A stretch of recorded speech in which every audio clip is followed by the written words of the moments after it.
Summer window transfer time is always fun and hectic for clubs.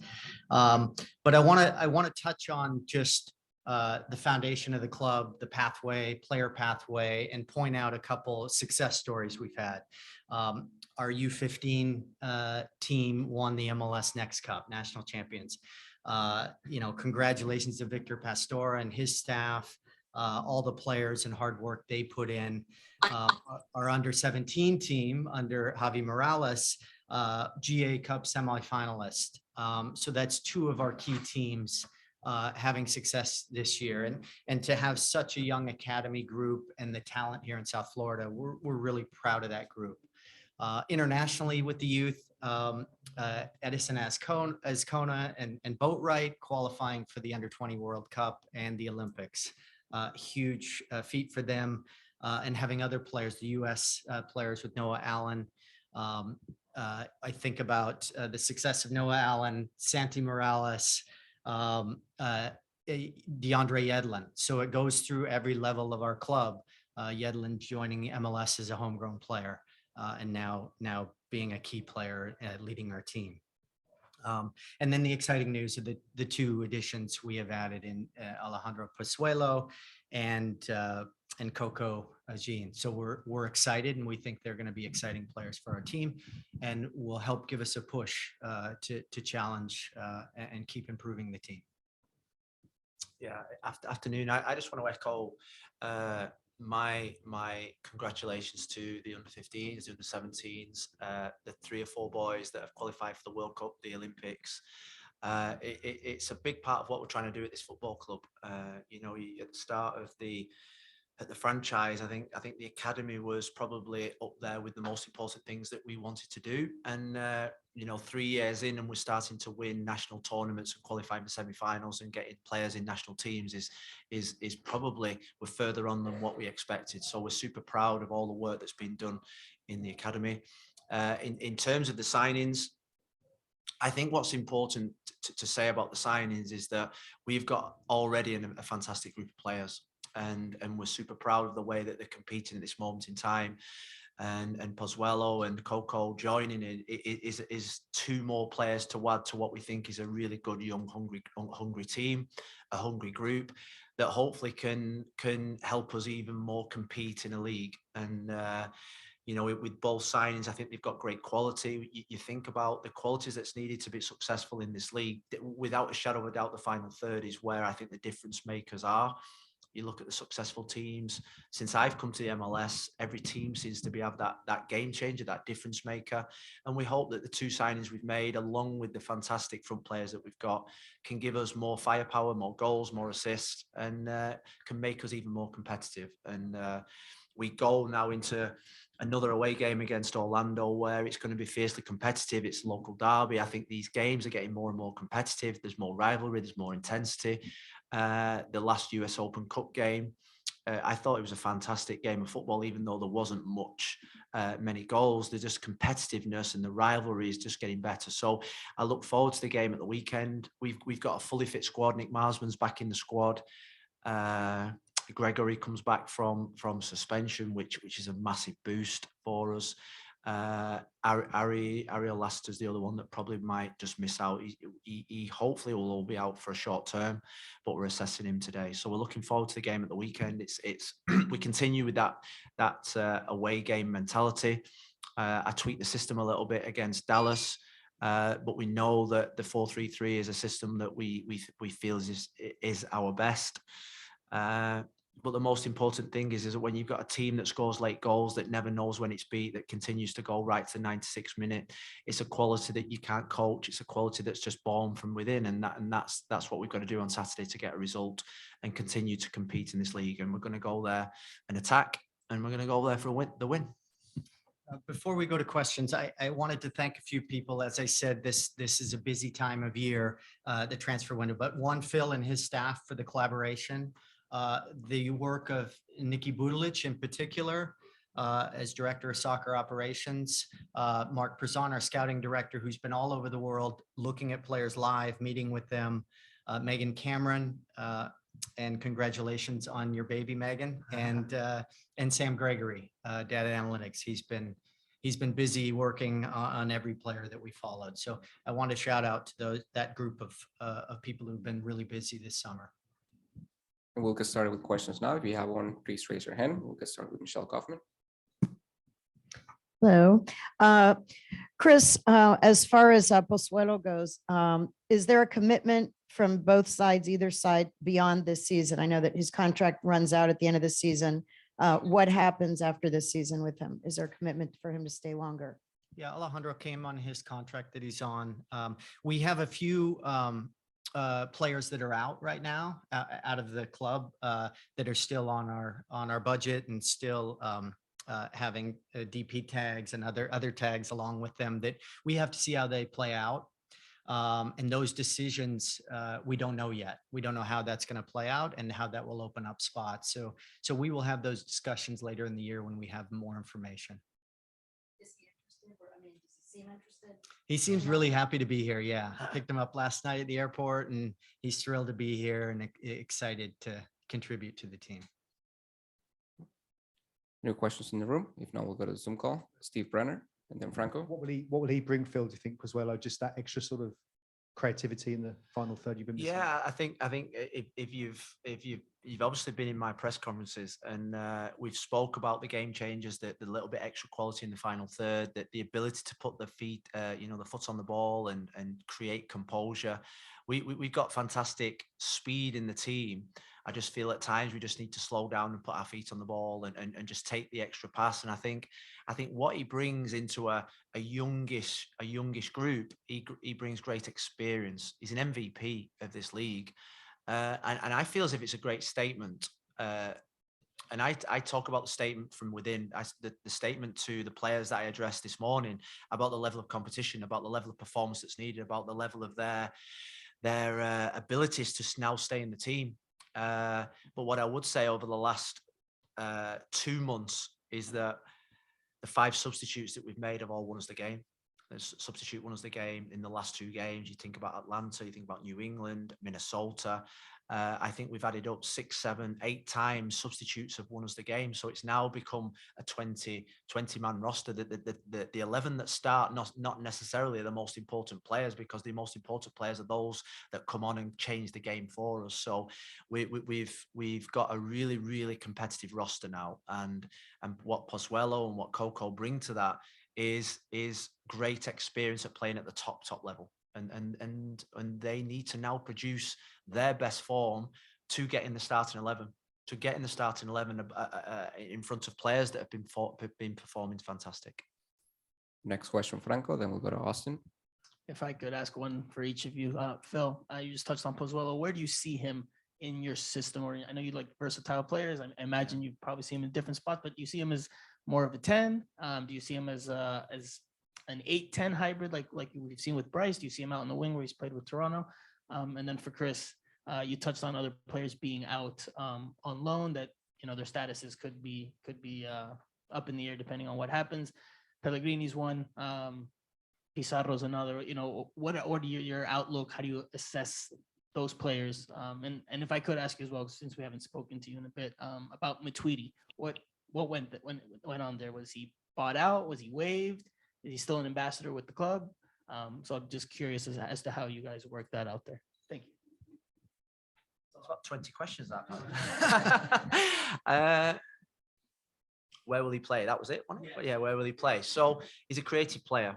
I think he's a little bit different than Bryce. I think he likes to play a little bit higher up. I think Bryce is definitely an 8 to 10, more than a 10 and more than an 8. He's definitely that in-between player that can play in both roles. I want him in the final third. I want him to make the final pass. They played Columbus last week. The ball that he played in for the Toronto goal. That's the quality that we want from him. We're going to get him into the best positions for him to have the best and biggest impact. But like I said, his biggest challenge is to get in the team. The most impressive thing about Pozuelo is that he desperately wanted to come. He desperately wants to be at Inter Miami. He's got his family. He's brought his family, his parents down. His 3 beautiful children are down here.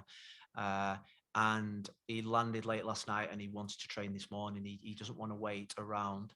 he's fit. He doesn't need to go through any kind of pre-season. He's adjusted to the league. He doesn't need to adapt. So he's someone that the minute that we go through the visa process, which we all know is quite painful, once he gets his visa sorted, he can go straight in. He can go straight into the team. He can go straight into playing without much adaptation. Now, Coco, we're putting him through a pre-season. There is an adaptation period there for him. So it's good. Good questions, Franco. I'll hit the first one you had.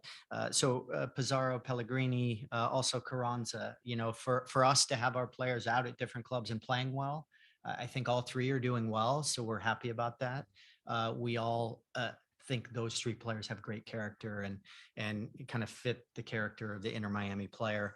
Carranza's doing well, but that decision will come later on that option. We're in constant contact with Monterrey. I spoke with them this morning on Pizarro and how he's doing. And when a decision comes there, they will reach out to us. And the same with Mati, his loan ended. We're talking with clubs on options for him as well. So those are all ongoing. And some of those decisions will come later in the year. Matuidi has done some appearances. You've probably seen him at games. He's had an amazing career, great ambassador for the game. It's great to see him out with our fans. Next question, Austin, and then we're going to go to Jeff Carlisle.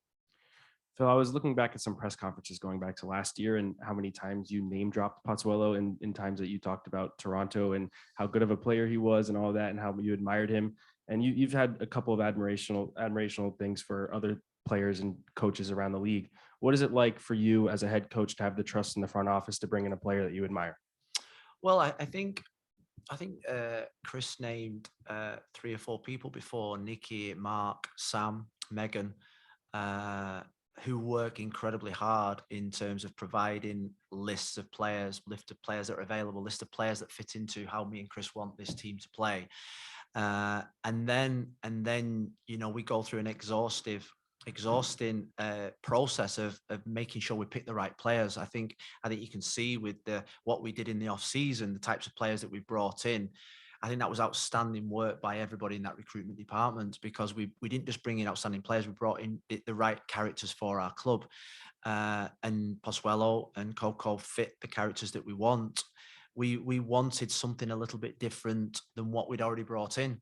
We wanted something a little bit different. We wanted people that could win games for us. We felt as if that was the missing link. Now that is on top of what we've already got. You think of Leo Campana, you think of Gonzalo, you think of Indy, Ari, Robbie, Robert Taylor, Bryce Duke. Then that makes us really, really strong in depth. But it's not just, we're not playing FIFA 22 anymore. We're actually going through processes of people doing a lot of hours, a lot of scouting. We're watching a lot of football. We're talking to a lot of people, and we're bringing in the right people and characters to the team. And I think when, you know, I've been in this league now for 16 to 17 months, and Pozuelo, we played against Toronto last year, and think about that team that he played in last year for Toronto. It was very bad. You know, you think about the characters, you think about the results. He came here and you just, certain players stand out when you're an opposition manager, and he was one. Think about Mukhtar, think about Carlos Gil, think about those levels of players that are game changers in this league. Pozuelo is that player, and when you see the reaction of our players when they found out 24 hours ago, and you speak to some of the experienced players that have played against him, and you say, "Oh, what's he like? The best player I've ever played against." Best player in the league, MVP in the league. So we're bringing in a certain type of player, which I go back to, it sends a real strong statement about where we want to take this football club and this team. Next question, Jeff Carlisle, then Tom Bogart. Thank you. My question is for Chris. In the press release, it said that some additional allocation money could be headed Toronto's way if certain incentives are met. I was wondering if you could elaborate on how much money might end up going to Toronto, and how achievable are some of the incentives that were alluded to? Yeah. How are you, Jeff? I'm good. Thanks. Great to see you. Yeah, I think, you know, I'm not going to get into the details, but there are incentives there. Some of them are challenging to meet, and others are more achievable. It could be somewhere between 50,000 and hundreds of thousands, depending how well the team does. So, yeah, there are achievable bonuses in there, but I don't want to get into specifics of what they are. Next question, Tom Boger. Thank you, Phil and Chris. Thanks for taking the time. A quick one for either one of you who would be able to answer. You spoke about the visa process a little bit. What would you have in a timeline for kind of him being eligible to debut? We're hoping really quick. We just, our immigration lawyer is working on it. We are, doing everything possible we can to turn it around. So, some of that you just got to be patient and wait for it. I don't want to throw out a target date because that part's out of our hands. Thank you. And just kind of to that acquisition, can you kind of talk us through the timeline or the process of, identifying Pozuelo, understanding that he was available and getting this deal done? Sure. First, I want to point out the support of our ownership, Jorge Mas, David Beckham, and their support in the players that we have been looking at leading up to this window. We started having some conversations in the last few weeks with Toronto. We also were pursuing 2 other targets at the same time. So I think going into these windows, you have to be prepared because things can change so quickly and go one way or the other. And you're also many times competing with other teams trying to get the same player. And it really, there was a period where we felt like it wasn't going to happen. So we started to move on with one of the other players, and then it came back into us, and we thought he was the perfect fit for what we want to do this year and move forward trying to compete. Go to next question, Ryan Tolmich. Thank you. And this one's for Chris, just kind of following up on that last one. Like, look, you've been around MLS a long time, and it's not often that you see a former MLS MVP come onto the market. And it's not often you see an MVP come on the market for, what a lot of people would probably say is a pretty affordable price. So what was your initial reaction to just hearing that this deal was a possibility, and how quickly were you guys able to kind of jump on it? Yeah, I remember back early in the league when Freddie Ljungberg was here. He had moved from Seattle to Chicago, but you're right. There isn't a lot of key DP type players that are moving from team to team. When this became a possibility for us, he fit our positional profiles, what we were looking for. It's one of those opportunities that Phil and I talk, and the staff talks, and we look at and see if it's the right choice for us. And Alejandro was a player that fit for us, and we were happy to get it over the finish line. Some of these deals are really difficult to do, but at the end of the day, we're happy to get him. We'll go to next question, Mauricio Venegas from Inter Miami. Hi, Phil. Hi, Chris. I wanted to ask you more about the development pathway. I know it's been a big emphasis for the club since the start of the whole organization, and there's been a lot of effort, a lot of work and effort put into it. So what does it mean to see the young players, and what does it mean for the whole organization, to see the young players get the positive results that since the beginning was the goal of the whole development pathway? I think there's, last weekend we was at the MLS2 game, and the MLS2 won 2 games on the bounce, playing fantastic football. And there was about 30 minutes left in the second half, and the MLS2 were winning 3-1. And the whole bench was watching the under-15s game that was obviously the final in Dallas.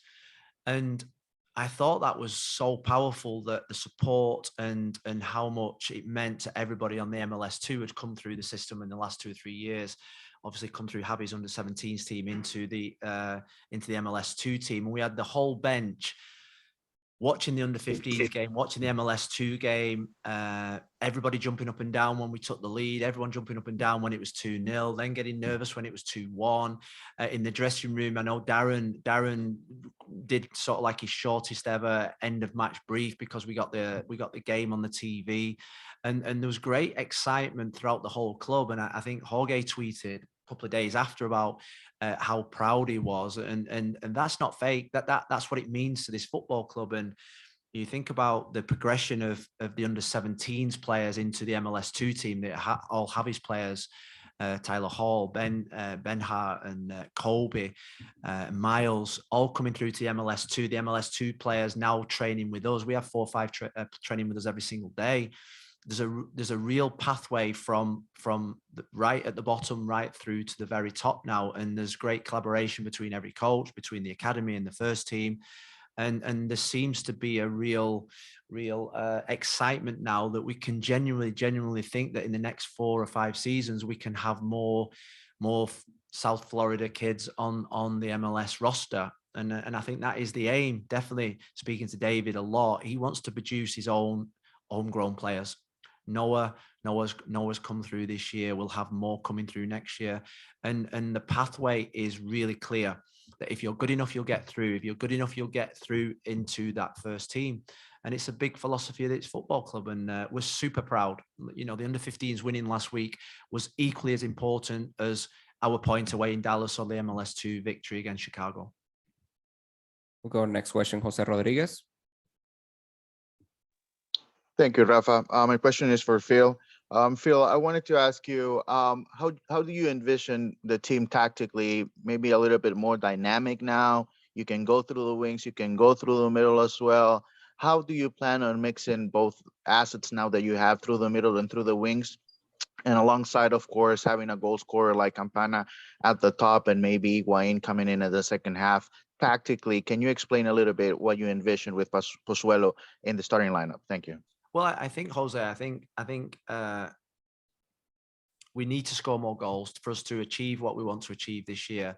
We need to score more goals, and I think what we've added goal threats to our already really good attack. We've got brilliant options. You think about the substitutions that winning us the games. We can change the whole front 4, the whole front 6.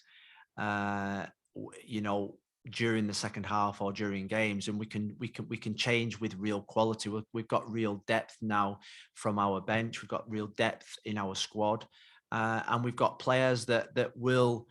We have a saying in England, like horses for courses. Certain horses run on different courses better than others, and we've got real flexibility and adaptability now with our front 6. That there's certain games will suit speed, certain games will suit maybe the more technical players. And you know, we're a club that wants to go for it. We're a club that wants to attack, and we're going to attack the last 19 games, and we're going to go for it, and we're going to leave nothing in the dressing room. Next question, Ian. Just wait for the mic. Thanks, Chris. You've been very creative with your use of allocation money this year, maybe out of necessity because of the sanctions. But I'm just wondering what your philosophy is moving forward, even past that, in terms of a roster build and in using those tactics, those tools made available to you beyond player swaps and using within the league the chance to use an allocation money to get a designated player that doesn't get traded very often, like Pozuelo. Yeah, I mean, again, I want to give credit to Nicky because he is so fantastic with our cap and advising us on next moves, and we collaborate together, and it's one of our values of the club is how we can all work together and make decisions together. But I think you have to put the pieces together that are going to complement each other, and you have to find ways to maximize that, whether it's through draft picks. There's been some challenges this year, some challenges next year that we have to be able to use our resources and everything we can in the most efficient way, and being able to whether you're applying GAM or TAM to a certain player and why you're doing that and how that's going to affect next year and the year after. So I think if you're able to project, 12 to 18 months ahead, it puts you in a much better position when you get to that and you're not having to lose a player that you don't want to lose because of it. We were fortunate with all the hard work in the offseason that we were able to find solutions on some players that allowed us to make these moves that we're making now and we've made in the last 6 months. So we want to give Phil the best tools he can to have success. And it's all about the players and how the players come and they work every day, compete every day. And I think we've shown as a team that we're a team that never gives up, that fights till the very end, until the whistle blows. And that shows a lot about the character of each player we have at our club. And that's another thing that we have to weigh along with how they fit in our cap. I don't think we ever want a summer like, summer. In England, we say summer, an off season like last, where we had such a big turnaround of players. You know, I think we want foundations to be really strong, which I feel as if we've got now, where next off season, we really want to only bring in 2 or 3 players. That's what good teams do. Chris played, was at Seattle with the best teams where they just brought 2 or 3 players. It was like, do your business in the first week, enjoy the rest of your off season. We worked probably every day of the off season because we had such a big turnaround. So what we did last off season, hopefully set this football club up foundation wise, so we never have to do that again. And that was key. We'll go to the next question, Javier Guerrero. Good afternoon, gentlemen. How are you? Like you were talking about, Coach, this season the team has been basically revamped, completely revamped team. So they started off a little bit slow. After that first victory, started to gain momentum. Now the team's trending in the right direction, very close to playoff spot. We're bringing in 2 key players. What are the expectations? Have the expectations changed from the beginning of the season to this point where the team is trending? What are the expectations right now with these 2 key moves and the way the team is playing? Well, I think from day one, the expectation was to win. After getting beat quite heavily against Austin and LAFC, the expectation didn't change. We've got an ownership group that want to win, and their expectations are sky high. And that's what makes this football club so great. That's what makes our challenge so brilliant, is that we've got really, really high bar of expectation that we have to meet. And I think that's what gets us out of bed in the morning. This club can't settle for second best. We're a club that want to be challenging for the biggest trophies in the biggest competitions. And we are building a roster that can challenge and compete with the very best teams in this league. We've got 19 cup finals to go to get us to where we want to get to. And like I say, we've got an ownership group that their whole philosophy in their whole life and business life and football is that they want to win every single minute of every single day. And a draw in Dallas for them is still just okay. And that's what I love about the people that we're working for, is that they strive to be the very best every day, because that's what they are in their own life. So the expectations are high. It's not changed from the first game of the season against Chicago to what it is today. And the players know every single day that we are competing every single day to be the best. And I think that's what makes this club so great. I would just add one piece, is that before the season, we talked about consistency. And I think now we're getting to a point where the consistency is coming in, and it's an expectation from the players. So I feel like those are big steps forward for us from last year. All right. Well, thank you, Chris and Phil. Now we're going to head to the field for a quick photo op. Good. And we'll start with DeAndre and Noah and San.